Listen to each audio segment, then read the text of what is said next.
Okay, good morning, everybody. Thank you so much.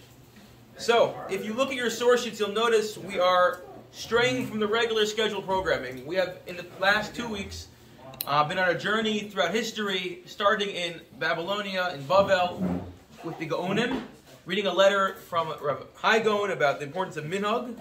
We then traveled to... Where did we travel next? Sorry, I jumped the gun. The first week we did introduction to Teshuvos. Second week we were Hagon. This week we are supposed to travel all the way from Bavel to Magensa to Germany to discuss the beginning of Jewry as it flourished in Germany. However, we're taking a pause. The reason we're taking this pause is because I was asked a question a couple of times since I got here, and even proceeded to speak about it one Friday night. However, I think, looking around the room, I think, if I'm right, in Parshas Noach, Charles, were you still in Israel Parshas Noach? Sorry? Were you still in Israel Parshas Noach? Were you still in Israel Parshas Noach? No, I was not. So I think it might only be you and Daniel were the only ones here when I spoke about it. And either way, I think it's important to see it written inside. And this was the following question. Stan was the first one to ask me, and I was asked a follow-up, and that is, may one pray for a non-Jew? May one daven for a non-Jew? I was here for that. You were here. Okay, three of you were here for that, but I think it's very important to see the tshuva inside, because, especially for those who are familiar with this topic, it's important to see not just how I presented based on all the different tshuvas I've looked at before when I prepare a shiur, but to see how one person in particular tackles an issue to get a feel for how tshuvas work. Meaning, when you have a little bit of halachic background, which I gave over then, so now to see how one particular posik tackles a tshuva is very helpful to give us a sense of how tshuvas work, and also it's going to provide a contrast for the next couple of weeks to see how someone who was born in 1920 in Baghdad and died in Israel in 2013, how they present a tshuva and what they do, versus the next couple of weeks we're going to be looking still at the Rishonim, how they present the tshuva. And we're going to see there are many differences. One is going to be the length. Although there are many lengthy tshuvas, even the Rishonim, it's also going to be this amount of sources quoted. Chacham Avad Yosef, whose tshuva we're going to look at, died in 2013, born in Baghdad, spent time in Egypt, then Israel. If you ever are bored, go online, go to YouTube and you might type in Hebrew, Chacham Avadia's library. He had a library that rivaled almost a university library. It was rooms and rooms and rooms, just bookcases and bookcases and bookcases. And the man had a photographic memory, he knew it all by heart. So he has a couple of Shailos U'Teshuvos Svarim. One is a 6-volume set called Yichavadas. Yichavadas, they're shorter tshuvas. You see here, it's just 3 pages. Why are they shorter? If you look at his Yibi Omer, those could be 30, 40 pages. Why is this only 3 pages? Very simple. He used to do a Motzi Shabbos radio address where people would call and ask him a question. He'd go and he'd tell them what the psak was. And they wrote them up and they became 3 pages. So that's no preparation. This is all the man said. The man was a brilliant Talmid Chacham. My father remembers he came to YU. And my father got into the elevator and he walked into the elevator too. I believe it was with Rav Shechter. And he turned to Rav Shechter and he said he's going up to give a shiur to the YU Kolo. So he turns to Rav Shechter, he's like, what are you learning now? He said, oh, we're learning this and this Masechta. It's okay, fine. Walks on the stage and gives a shiur on that Masechta. And this was the man, the brilliant mind. He was slightly controversial in terms of his political views and some of his views, but in terms of his contribution to the halachic world, it's unparalleled.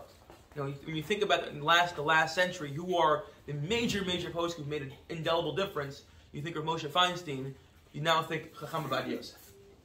He just was a tour de force, whatever he did. Now there's a tshuva, we'll speak more about it when we get to him eventually. I think one of the tshuva he has an Ethiopian Jewry, where he kind of buried the issue about what their status was. Just being, they forced that he was, but he wrote a tshuva about, can one ascend to Temple Mount? So right, in 67, no one talked about this that often. You find tshuvas here, scattered tshuvas, and suddenly, obviously in 67, there's an explosion of tshuvas about the halachic status of Temple Mount, may one ascend Temple Mount, etc. So he writes a tshuva, it's like 20 pages long. The date is literally 4 or 5 days after we won the 6-Day War. 4 or 5 days after, it's 20 pages, like 20 pages, and I'm saying that's like a significant halachic work. It was all in his head.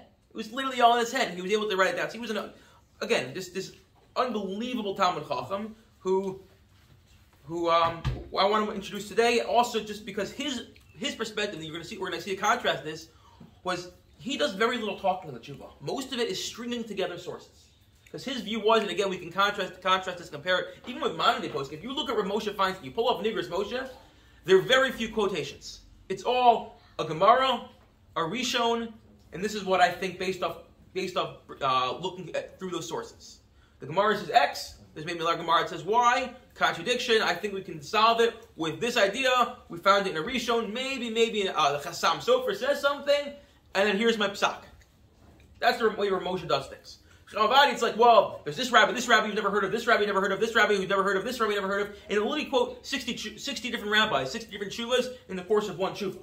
It's unbelievable, because he believed, less than relying on your svara, on your logic to try to look at a Gemara and come to a conclusion, you have to weigh all the halachic, all the rabbis, all the responsas from the previous centuries, and you kind of do a scale. Who's going to win? The person who can tip the scale. Which side has more people who go one way, except one exception is Maran HaShulchan Aruch. When it came to the Shulchan Aruch said something, or Chamavadi said he was basically the king. He was the king. In fact, he used to quote the pasuk that says, "You have to choser ateres l'sheni, return the crown to its former glory," and that was he believed that Sephardic tradition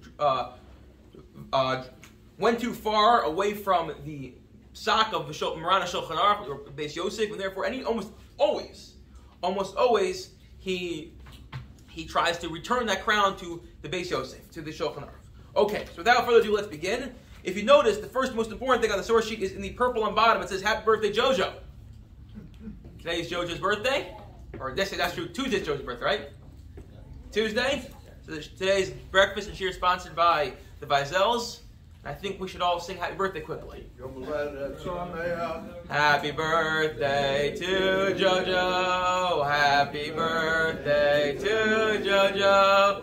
Happy birthday to Jojo. Happy birthday to you. I should have done Rav Avadi's tshuva on birthdays. Or maybe then we'd be feeling awkward after that. No. Okay, fine.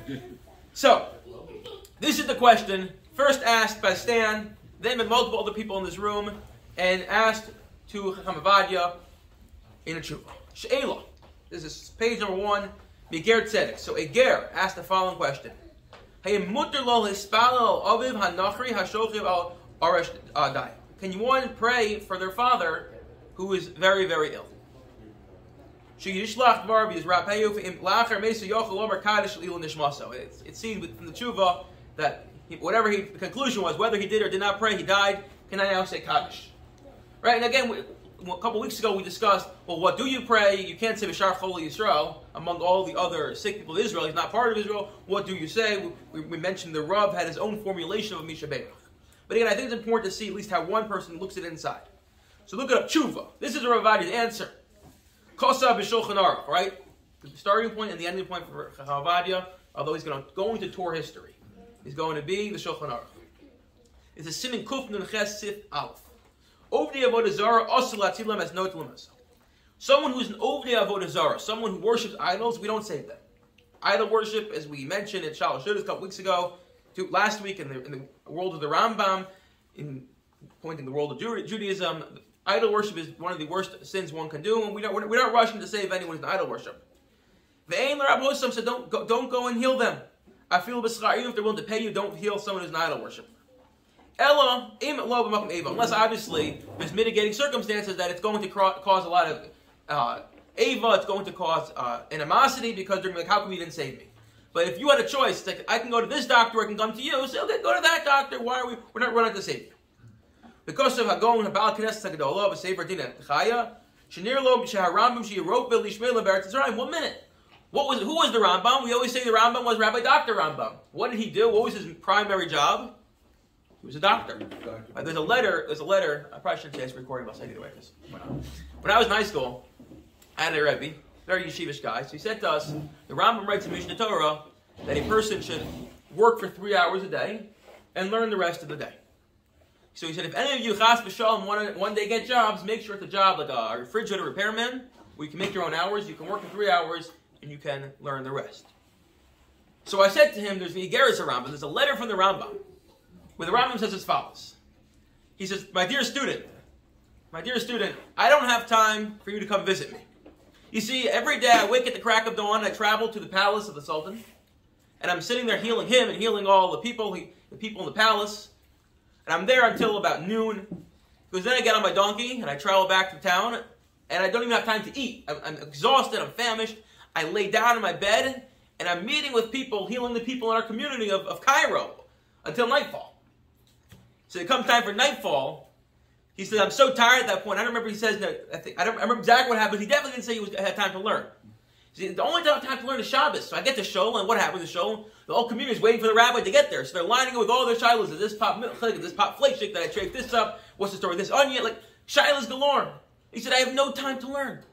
And then he goes, I'm giving a shiur on Shabbos. He's like, I have no time to learn. The only time I get to learn is to think a little maybe on his donkey rides. And he's listening to a shiur. He downloads YU Torah, and that's the app, and he's listening to my shiur series on his donkey. If the Bluetooth works. This is what the Rambam said. So I raised my hand, I'm like, Rebbe, with all due respect to the Rambam, why didn't he practice what he preached? So he shut me down and said, we're finished with this topic now. But the Rambam was a doctor. I mean, obviously, it's an ambitious goal we should all strive for, to look into our lives and say, even if I'm busy all day working, how can I integrate more learning into my life? You know, how much time am I working? How much of the time that I'm wasting that I can actually spend learning? Okay, certainly that's a goal. And if you couldn't work 3 hours a day, learn 3 hours a day, and then make it work, kol hakavod, I'm jealous of you. But the Rambam says the Knesset Gedolah, he was a doctor in the Sultan's palace. So don't tell me, you can't heal non-Jews. What was the doctor doing? And what does he answer? Yishmaelim aren't Ovdei Avodah Zarah. Right? There's no God but Allah, and Muhammad is his prophet. That's probably the first time this has been said in this base medrash. They believe that there's one God, Allah. They're not praying to any idols. They're not praying to any intermediaries. It's just a God, and therefore they're not Ovdei Avodah Zarah. But and anyone who's not an Ovdei Avodah Zarah, no matter what religion you are, no matter who you are, you can heal them. You can heal them even for free. You can heal them for free because they're not. Our problem is Ovdei Avodah Zarah. Even if there are 35 doctors in the practice, and they come to you, and you can easily say, I'm busy today. No, heal them. They're not Ovdei Avodah Zarah. It's a mitzvah to heal them. Go for it. So he says, fine. So if you skip down now to about line 11, it says Vitimhani. There's a problem. Shahari Rambam Kasav Kol Nachr She'eino Avodah Zarah Gon Elo Yishmelam Yain Mutter B'Hanah. The problem is as follows: that not all. Sorry, I just lost the place. No, we're not even worth it. Fine. So that's step one. If you're not an Ovdei Avodah Zarah, certainly you can heal you. If you can heal you, can daven for you. Good. All is good and well.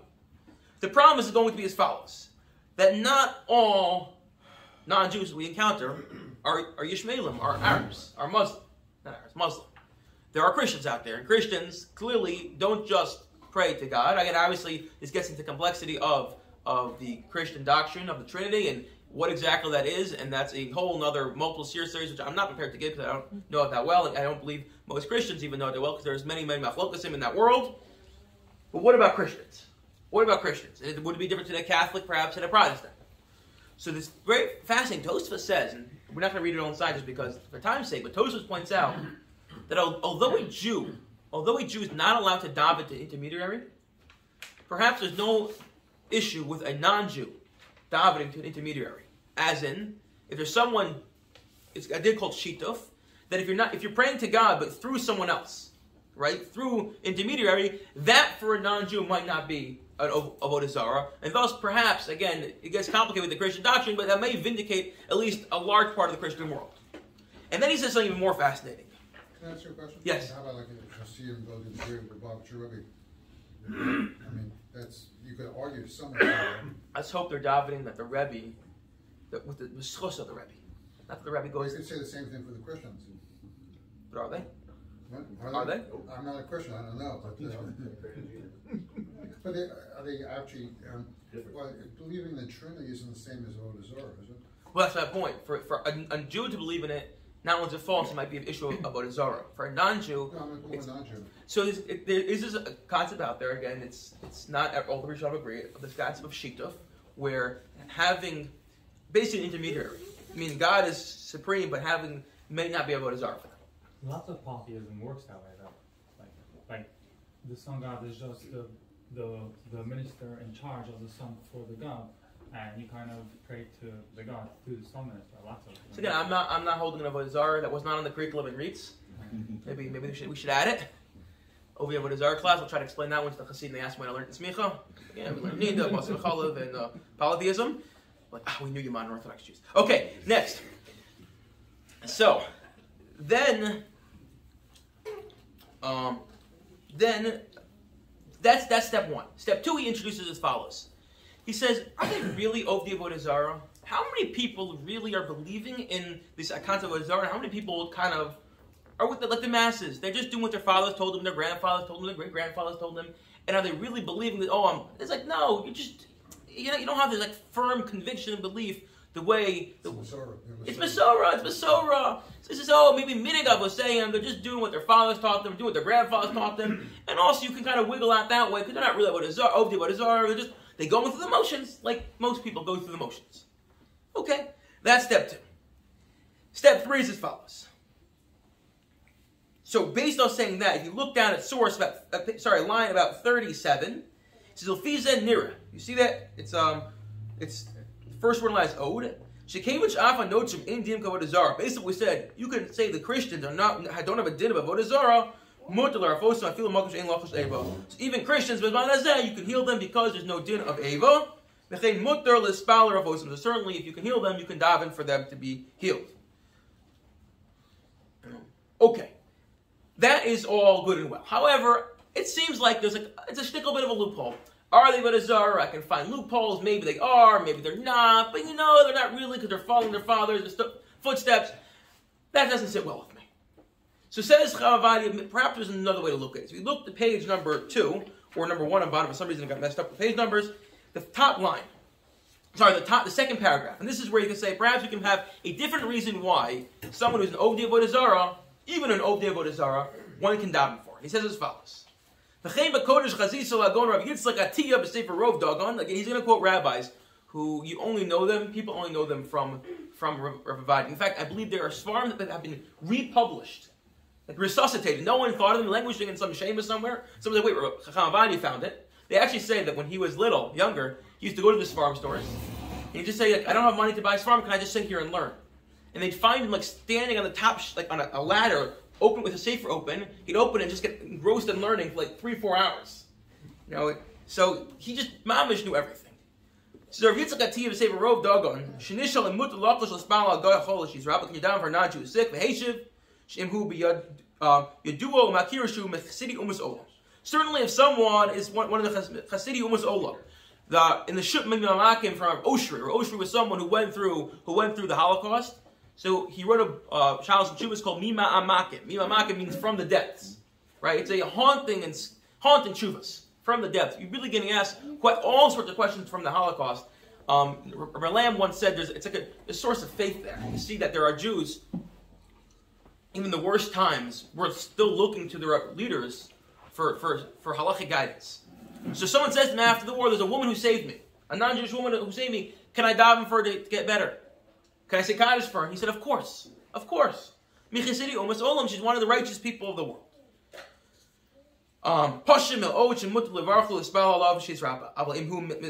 What if you're saying, I don't know, it's your boss. I saw there was a tshuva from someone said, Chaim Pelagi had a tshuva, someone said, the person said to him, my business partner is very sick. Are they a righteous person? I don't know, but I need them to be around because they're my business partner. Or someone said, I know someone recently asked a rabbi, my boss, or we're close, I don't know, the Chassidim was home, I don't know, nice person, they're sick. What if you don't know? What did he say? So daven that they should also straighten out their ways and also heal.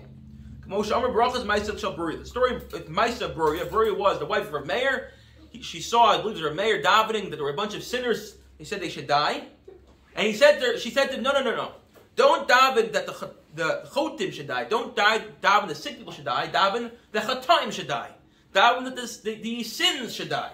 When you look at someone who's sinning, you can have two options. You can say, you're a bad person and you should leave this world. Or say, no, you do bad things. So daven that their sins go away. They do tshuva. Furthermore, the same reason that we give parnasa, we give tzedakah to the poor non-Jews, like we do to the poor Jews, because of shalom. Again, Derech Shalom, it's not a dispensation. That's we believe in Derech Shalom. The Torah is pushing this idea of it's beautiful, it's wonderful, it's pushing shalom. So it's a value. So too we should also daven for them. We should also daven for the sick people, the sick non-Jews, they should heal. So again, notice what he's doing. He's quoting a lot of Sfarim. He's looking at the Gemara and minding the Gemara for all sorts of sources. A story of Gloria. He's looking for. Let's take a step back. I jumped the gun. He's breaking it down. Could we daven? Well, could you daven for non-Jews? Could you daven for Jews? Let's see what the Shulchan Aruch says. Let's see what the Rambam says. Let's see what the Gemara says. Moving on from there. What other factors could be involved? Well, we have this Rabbi Katz who says, well, if they're a righteous person, we find sources in the Gemara you can daven for righteous people. Moreover, I have other precedent, right? For the lawyers in the room, you look for precedent. I have a precedent. We certainly allowed to give tzedakah to a non-Jew for Darkei Shalom, so we should allowed to do this as well. Then he says, if you look again, it's source number 50, it's page line number 57. His guy, maybe even they can become a ger one day. We find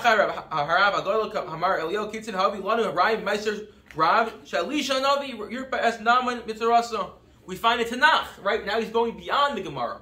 So this is a little controversial, and he's going to even point it out. If you look throughout Tanakh, it's replete with Jews, this week's parsha, from David's Rafi Melech. We find Elisha davens for Naaman in his Tzaras. We're going to note in a minute, Mordechai davens. The Achashverosh should be saved from big son and Seresh. I don't really know, not davens, but he saves them. Okay, we'll get to that in a minute, fine. So he says, we find in Tanakh, we're davening constantly, Jews are davening constantly for non-Jews. So it seems if Tanakh's doing it, if it's good enough for them, it's good enough for us. And certainly in Golos, where we need to have good relationships and also we need them, we should certainly daven for them. He said,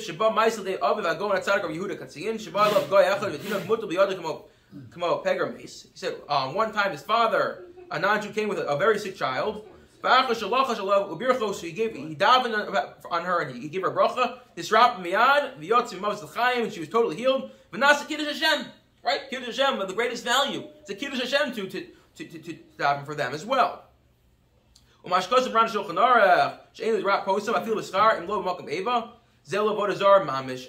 Aruch is only talking about people who are mamish avodah zarah.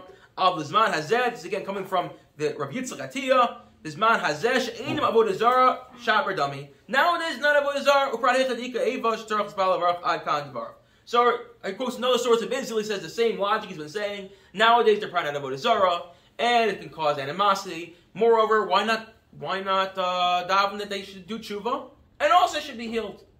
Why not that as well? And then he says as follows. If you skip down to source page, line number 67, this is the end of the line. It says v'gam nidon didan sherot zager l'spal al av v'goyis rap l'cholav rashai lasas kain. Says Chacham Avadia, if a ger wants to daven with his father, certainly he may do so. The Esher the mitzvah namiko, no, perhaps even a mitzvah to daven for them. Shaharei who heavy lo olam egidlo ad shnasa chayav nasa es atzmo. He said because he brought you into this world. There's almost like a Karzah Tov aspect here. V'av b'shamru chacham ger shes guy katan shnola dami. So halacha is a ger who is guy, a ger who becomes is a katan shnola dami. As if they have no father, they have no mother. Right?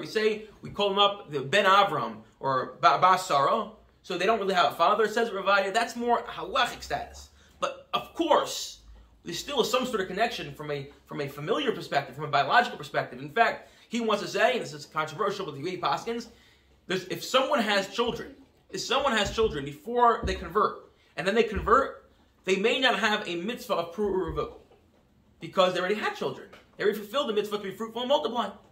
So we see this clearly a connection between the father and the son, even though one converts. Fine. So that's that. So would they said Shiva if their father and mother died? It'd probably be optional. Not a thing you definitely. I assume you can do it optionally. I'm surprised no one called out this next idea. Again, we're coming to the end of this, but in source in line 87, Oh, Shaldas HaMarshal. You see the last word in the world is Marshal? Mutter la'atzilu misa el she'en mechuyev laskin va'afilu dvar ha'osurim ein elam mid'Rabbanan v'od. She'ev shar never she'asal ha'posim mikol makom l'spal avodas ha'mutter. Says Marshal, I think this is a fascinating idea.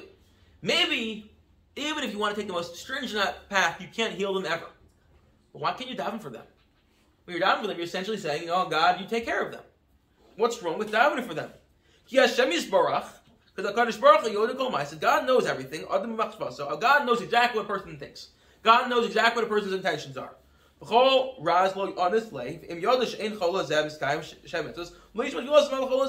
If God decides He sees fit to heal the person after you daven for them, He'll heal them. If God's like, nah, they don't deserve to be healed because they're terrible people, so God won't heal them.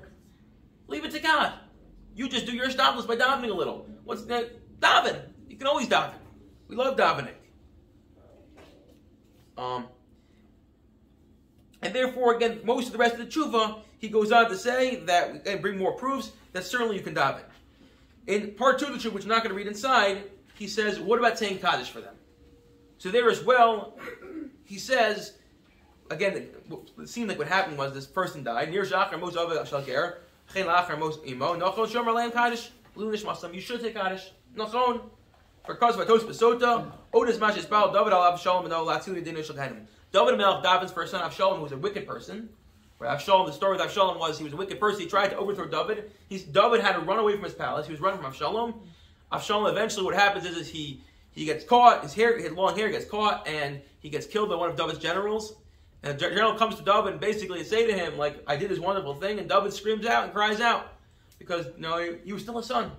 And David says he cried 7 cries and lifted him up from the Banu Gehenim all the way into Gan Eden, brought him from Gehenim to Gan Eden. So we see, certainly, even for a wicked person, we can say Kaddish for his neshama in order to lift him up and give him these zechuyos, give him these merits. Chamavadi concludes, if you look at the very last line, 145, Besikum, a conclusion, Ger Tzedek Rashi L'Spal the Refusa Aviv Anachi B'cholav. You can daven for the healing of the this non-Jewish father. B'gam Rashi L'Mar Kaddish Alav, the Kaddish L'Ach P'Tiraso, L'Il Nishmaso, V'uadin L'Eim HaGer Tzedek, and certainly for your mother as well. So that is the din. That answers your question, Stan. Again, the reason I thought it was important to see this inside, A, because I got asked this question a couple times, but also I want to compare and contrast the way Chacham Avadia looks at a halachic problem. Right? Again, he's coming into, this is probably sometime in the 60s, the 70s, the 80s. He's got a wealth of information of just, Rav Isaac Atiyah, Rav Chaim Palaji, all the Knesset Gedolah, all these people he was quoting, which obviously the earlier Rishonim did not have because they came after them. And the way he approached it really was, he wrote very little. And most of what I read, he was quoting from other people. The way he approaches it was, let's look, you got to know everything. Once you know everything, let's try to string together a tshuva by seeing where most people align. In this case, they're aligned on the side of you should say Kaddish. And then, 1 minute, Charles, and then what he wanted to do was say, let's also break it down. Like everything, you got to break it down. What's the real issue here? What are the issues here? Is it just about davening? Or perhaps it's about davening is a way of saving someone, so we have to look at the sugya, the idea of healing a non-Jew. Or what is a non-Jew? Are there different types of non-Jews? Oh, there's those who serve idols, those who don't, they're in middle people. Then it's like, okay, fine, we established that. Well, are there other heterim? Even if you don't want to rely on that, are other dispensations? Well, is davening really healing them? Maybe if you daven that they can be saved, and also they should do tshuva. Matov Manoim, wonderful. Maybe, as the Marshal pointed out, you can always daven. And God will say yes, God will say no. God, it's not too hard for God to say yes or no. God knows exactly what's going on. It's probably no different with Jews as well. You can daven for a Jew to be healed, and God's like, I know them, and that's not happening. Leave it up to God. We're not going to play God. So daven, you can always daven. And based on that, because unless there's a final question of Kaddish, again, he breaks it down. Just break it down, get down to this granular level of like every single piece has to be discussed. We have to look at each and every piece, and then we can come to our conclusion. And we'll contrast this next week with a different tshuva, where we'll see it's done differently. It's done differently because, again, this is the Rav Avadi's approach.